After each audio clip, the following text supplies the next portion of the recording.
Vero.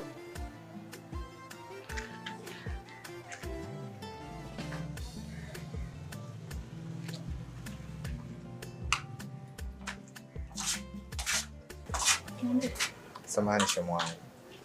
Nilikuwa na mazungumzo na wewe.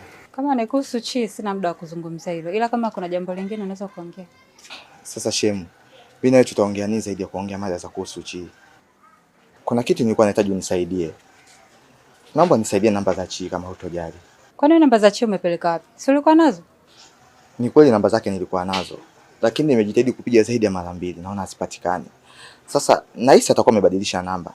Na wewe ndiye mtu pekee kama rafiki yake unaweza kawa nazo hizo namba. Ni kweli Chi amebadilisha namba, lakini nitampigia aniambie nikupe. Asiponiambia nikupe siwezi nikakupatia. Kwa mpaka atoe ruhusa. Usinifanyie hivyo shemu. Kama utanipa hizo namba na kuhakikishia kwamba sitokutaja. Naomba nisaidie shemu. Kwani usipopewa namba za Chi unakufa?